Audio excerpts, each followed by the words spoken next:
Investment पर मेरे lectures कई प्लेटफॉर्म पे हुआ करते हैं और हर एक प्लेटफॉर्म पे जो क्लाइंट्स का एज ग्रुप है ये 21 साल से लेके 55-56 साल तक के लोगों का है।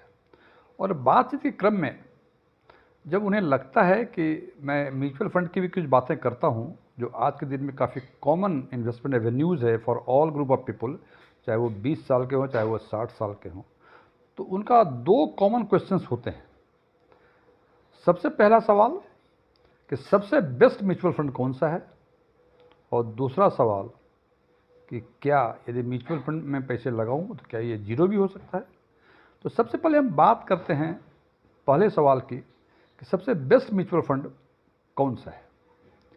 ये बेस्ट म्यूचुअल फंड बताने के पहले मैं कुछ उदाहरण रखना चाहता हूँ आपके सामने। यदि आप कहीं चाय पी रहे हैं, जिसके यहाँ किसी यहाँ गए हुए हैं, वो चाय ऑफर कर रहा है और पूछ रहा है आपसे कि चाय में कितना शुगर दूं, तो यदि आपको डायबिटीज़ है तो आप कहेंगे नो शुगर। यदि आप बॉर्डर लाइन पे हैं तो आप कहेंगे 1 स्पून 1 चम्मच। यदि आप नॉर्मल हैं तो आप कहेंगे 2 चम्मच। और यदि कोई यंग एज का है जिसको ये समझ में आता है कि चाय का मतलब केवल मीठा, तो वो कहेगा 3 चम्मच।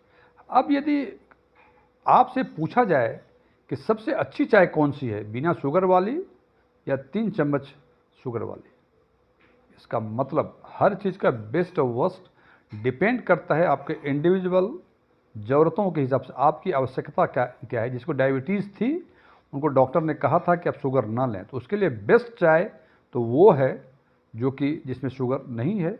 और एक वो यंग चैप जिसको कोई दिक्कत नहीं है, अभी उस काफ़ी एनर्जी एग्जॉस्ट होती है, वो कहता है 3 चम्मच, तो उसके लिए वो बेस्ट चाय वो है। In the same matter investment avenues में भी, चाहे वो म्यूचुअल फंड हो, शेयर हो या कुछ और हो, हर इन्वेस्टमेंट एवेन्यूज में कौन सा प्रोडक्ट बेस्ट है और उस प्रोडक्ट्स में कौन सा स्कीम बेस्ट है, ये सब डिपेंड करता है उसकी आवश्यकता के हिसाब से। इसी कॉन्टेक्स्ट में एक जानकारी मैं देना चाहूँगा कि आज से 4-5 महीने पहले सेबी ने सारे एमसीज को एक नोटिस जारी किया जिसमें इनको ताकीद की गई, वार्निंग दी गई कि उनके डिस्ट्रीब्यूटर म्यूचुअल फंड की मिस सेलिंग कर रहे हैं। जनाब, मिस सेलिंग का मतलब यही कि आपको डायबिटीज़ है लेकिन चाय वाले ने आपको 2 चम्मच वाली चीनी वाली चाय पिला दी, क्योंकि उसको चाय बेचनी थी। ज़रूरत थी आपकी बिना शुगर की चाय की, आपको दे दी 2 चम्मच की चाय, तो क्या होगा, आपकी तबीयत खराब हो जाएगी। तो म्यूचुअल फंड के कम से कम एक एमसी ने अपने स्मॉल कैप सेगमेंट का म्यूचुअल फंड उस इन्वेस्टर को बेच दिया जो सुपर सीनियर सिटीजन थे, यानी उनकी उम्र 80 साल से ऊपर की थी। अब जनाब, 80 साल से ऊपर की उम्र वालों को स्मॉल कैप सेगमेंट का म्यूचुअल फंड बेचना, क्या ये बेस्ट फंड है उनके लिए? जनाब, उनकी लाइफ टेन्योर आगे काफ़ी कम है, तो निश्चित रूप से स्मॉल कैप सेगमेंट उन लोगों के लिए नहीं है जो 80 साल 75 साल के आसपास के हों। उस सुपर सिटीजन के लिए स्मॉल कैप सेगमेंट वर्स्ट हो गया, लेकिन जो 20 साल जिसकी उम्र है उसके लिए small cap segment best fund माना जाता है, बिकॉज उनके पास टाइम होरिजन काफ़ी लंबा है। तो पहला सवाल का जवाब कि कोई प्रोडक्ट, कोई म्यूचुअल फंड न बेस्ट है न वर्स्ट है, आपकी ज़रूरतों के हिसाब से वो आपके लिए बेस्ट हो सकता है, किसी के लिए बेस्ट नहीं हो सकता है। तो पहले आप ज़रूरत बताएं, आपका फाइनेंशियल गोल क्या है, उसके हिसाब से म्यूचुअल फंड को सेलेक्ट करें। एस्ट्रॉन टैक्समैन के नए वीडियो में आपका एक बार फिर से स्वागत है। यदि इस वीडियो से आपके नॉलेज में कोई वैल्यू एडिशन होता है, लाइक करें, अपने फ्रेंड्स के साथ शेयर करें और कमेंट भी करें, ताकि मुझे ये पता लग सके कि मैं जो चीज़ें अपने व्यूअर्स को कम्युनिकेट करना चाह रहा हूँ वो उचित ढंग से कम्युनिकेट कर पा रहा हूँ या नहीं कर पा रहा हूँ। और यदि आप हमारे चैनल पर पहली बार विजिट किए हुए हैं, इसको सब्सक्राइब भी करें और सब्सक्राइब के बगल में जो बेल बटन है उसमें वो दबा के ऑल पे दबाएं, जिससे हमारे सारे नए वीडियो की नोटिफिकेशन आपको लगातार मिलती रहे। मेरा नाम डीएम झा है।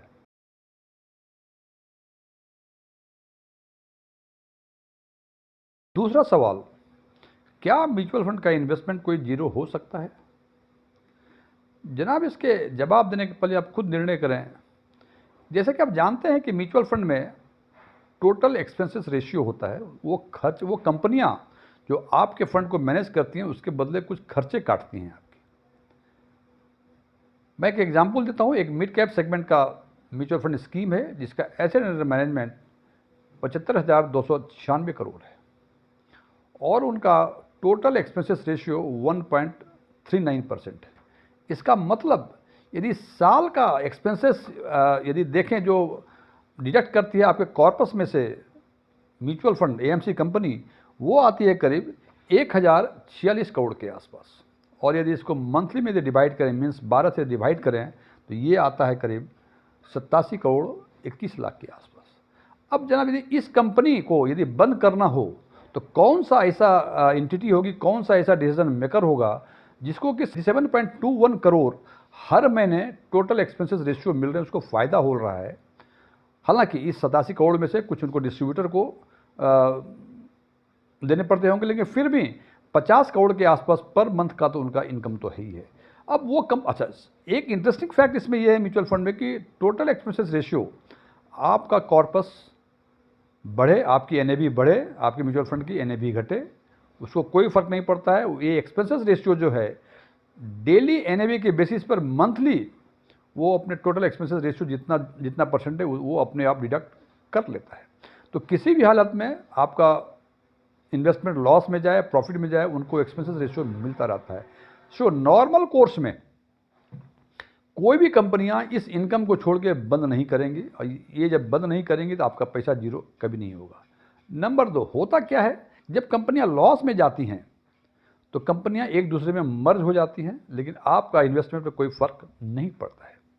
कभी कभी यह भी देखा गया है कि डिफरेंट स्कीम्स एक दूसरे में मर्ज हो जाते हैं। ए और बी 2 स्कीम्स थी, लग रहा है कि दोनों को फंड मैनेज करने में दिक्कत हो रही है, तो ए और बी को मिला के एक नई स्कीम बना दी जाती है, लेकिन उसमें भी आपका फंड जीरो कभी नहीं होता है। तो इसलिए पहला जो because of the expenses ratio जो कि एएमसी चार्ज करती हैं, इस कारण से आपके फंड का, आपके म्यूचुअल फंड इन्वेस्टमेंट का जीरो होने का चांस बिल्कुल नहीं दिखता है।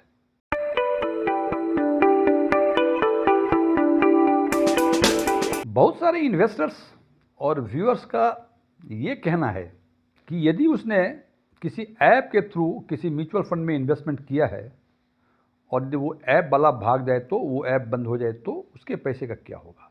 जनाब म्यूचुअल फंड में ये जितने सारे ऐप हैं, वेबसाइट्स हैं, ये एक माध्यम है आपको एएमसी या म्यूचुअल फंड में इन्वेस्टमेंट करने का। ये पैसे अल्टीमेट जाते हैं एएमसीज के पास, म्यूचुअल फंड कंपनीज के पास। तो आपने जैसे आपको किसी पैसे भेजने हो, आप नेट बैंकिंग से भेजें, ड्राफ्ट से भेजें, आईएमपीएस से भेजें और यूपीआई से भेजें, ये सारे एक माध्यम हैं। पैसे जाने हैं वहीं जहां आपको भेजने हैं। सो उसी तरह से आप इन्वेस्टमेंट जब करते हैं तो किसी भी माध्यम से इन्वेस्टमेंट करें, वो कंपनियां में जाती हैं, और जैसे मैंने बताया कंपनियां सामान्य अवस्था में बंद नहीं होती हैं, मर्ज हो सकती हैं यदि वो घाटा में रहे तो कोई भी फ्रॉड जिस ऐप्स के थ्रू आपने इन्वेस्टमेंट किया है वो बंद हो जाए, भाग जाए, कुछ भी हो जाए, कोई फ़र्क नहीं पड़ता है। केवल ये ध्यान रखें कि जिस भी माध्यम से, कि जिस म्यूचुअल फंड में पैसे आपने इन्वेस्ट किए हैं, उस म्यूचुअल फंड के वेबसाइट पे जाके देख लें एक आध सप्ताह के बाद कि क्या वाकई आपके पैसे वहाँ पहुँच गए, जो कि फोलियो नंबर या किसी और भी पैन नंबर के बेसिस पे वो आपको बता देगा। ये इंश्योर कर लें। हालांकि अभी कुछ दिन पहले ग्रो ऐप में ये समस्याएं आई थी, लोगों को बहुत आशंका थी कि शायद ग्रो वाला पैसा लेके भाग गया। हालांकि ग्रो ऐप का वो इशू जो था वो सेटल हो गया। हालांकि इनिशियल फेज में ग्रो ऐप ने कहा था कि पैसे ही जमा नहीं किए, ये किए, जो भी कहानियां बता रहे थे वो, लेकिन कुछ गलतियां हुई थी, लेकिन फिर भी ग्रो ऐप वाले ने उस इन्वेस्टर से अपने आप सेटल कर लिया, और कहा जा रहा है ये कि उन्होंने पैसे उनके वापस कर दिए। सो ये फ्रॉड होने की संभावनाएं बिल्कुल नहीं है। जो आप सोचते हैं कि पैसे लेके भाग जाए, कुछ हो जाए, इसकी बिल्कुल संभावनाएं नहीं है। तीसरी और जो सबसे बड़ी समस्याएं व्यूअर्स के मन में होती हैं वो कहते हैं कि चूंकि इक्विटी म्यूचुअल फंड के पैसे शेयर मार्केट में इन्वेस्ट होते हैं। ये बिल्कुल होते हैं जनाब। और शेयर मार्केट क्या जीरो हो सकता है, वो शेयर जीरो हो सकता है। तो जनाब कोई पार्टिकुलर शेयर का वैल्यूएशन तो जीरो हो सकता है, लेकिन चूंकि आप म्यूचुअल फंड के थ्रू आप शेयर मार्केट में इन्वेस्ट कर रहे हैं, तो जो आपके म्यूचुअल फंड का फंड मैनेजर होगा वो किसी एक शेयर में इन्वेस्ट नहीं किया होगा, कई उसका डाइवर्सिफाइड पोर्टफोलियो बनाया हुआ, कई शेयर्स में उन्होंने इन्वेस्ट किए होंगे, जैसा कि उस स्कीम के ऑब्जेक्टिव होगा उसके हिसाब से। अब शेयर मार्केट का मूवमेंट जो होता है 2 बेसिस पे होता है। एक तो उसके वैल्यूएशन के बेसिस पे और एक होता है सेंटिमेंट के बेसिस पे। तो जनाब जो उसका फेयर मार्केट वैल्यू है वो अचानक ओवरनाइट चेंज नहीं होता। जैसे किसी शेयर आज 100 रुपये हैं, तो यदि बिना सेंटिमेंट की बातें करें तो ऐसा नहीं हो सकता है कल 110 हो जाए। होता क्या है कि सेंटिमेंट के बेसिस पे हो सकता है आज जिसकी शेयर प्राइस 100 रुपये है कल 110 रुपये हो जाए, 90 रुपये हो जाए। इसलिए हम ये कह सकते हैं कि शेयर मार्केट में दो चीज़ें इंपॉर्टेंट हैं। पहली चीज़ है कि जब फंड मैनेजर ने आपके पैसे को इन्वेस्ट किया स्टॉक मार्केट में ऑन योर बिहाफ, तो जिस शेयर में इन्वेस्ट किया वो ओवर वैल्यूड था या अंडर वैल्यूड था। यदि वो अंडर वैल्यूड होगा तो आपको काफ़ी फास्ट रिटर्न दिखाई पड़ेंगे, लगेगा ग्रोथ काफ़ी अधिक हो रहा है। और यदि वो ओवर वैल्यूड था तो हो सकता है कि ग्रोथ थोड़ा कम दिखे, बिकॉज एक पर्टिकुलर शेयर में ओवर वैल्यूड है। ऐसा नहीं कि सारे शेयर्स ओवर वैल्यूड ही होंगे।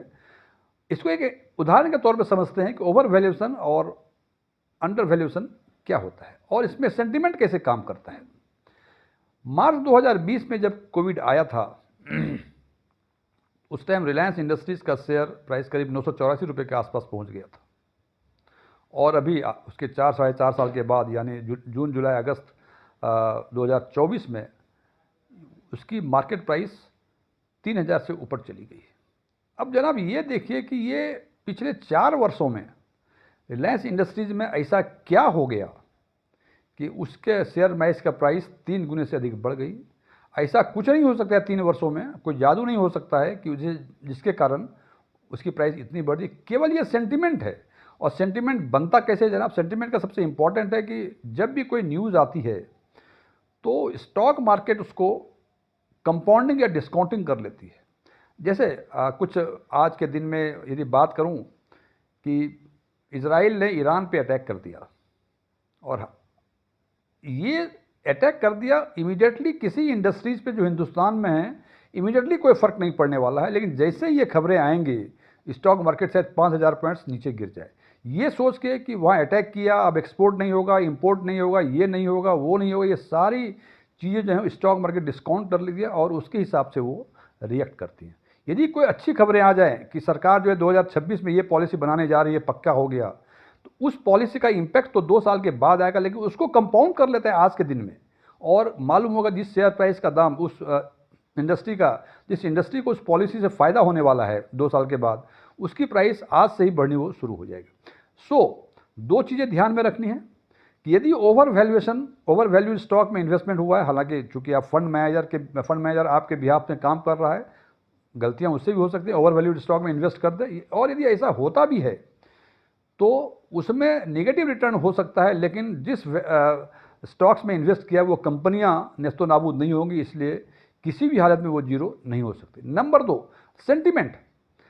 सेंटिमेंट में भी की प्राइस कम हो सकती है लेकिन वो जीरो नहीं हो सकती है। और चूंकि इक्विटी म्यूचुअल फंड की बातें कर रहे हैं जहां हम इन्वेस्ट करते हैं केवल स्टॉक मार्केट में, तो हम कह सकते हैं कि किसी भी परिस्थिति में इक्विटी म्यूचुअल फंड जीरो नहीं हो सकता है, क्योंकि यदि खराब से खराब फंड मैनेजर है फिर भी वो ऐसे कंपनी में इन्वेस्ट नहीं करेगा जिस कंपनी का कोई अता पता नहीं हो। ऐसा नहीं होता। हालांकि हर्षद मेहता के टाइम में ऐसे बहुत सारी कंपनियां थीं, बहुत सारे स्टॉक्स आए थे, काफ़ी रेट हो गया था, लेकिन जब बाद में मालूम हुआ कि वो कंपनियां ज़मीन पर कहीं है ही नहीं। आज के दिन में सेबी जो है वो वॉच डॉग ऐसा काम कर रहा है, इसलिए आज के दिन में ये संभावनाएं नहीं है कि किसी कंपनी का शेयर स्टॉक मार्केट में लिस्टेड है, उसमें इन्वेस्टमेंट हो रहा है और वो कंपनी नहीं है। हम कंक्लूड कर सकते हैं कि किसी भी हालत में इक्विटी म्यूचुअल फंड हो सकता है नेगेटिव रिटर्न हो जाए, संभावना है, because over valued, under valued, sentiments, total expenses ratio अधिक हो जाए, नेगेटिव रिटर्न हो जाए, लेकिन जीरो होने की संभावनाएं काफ़ी कम हैं। Thank you.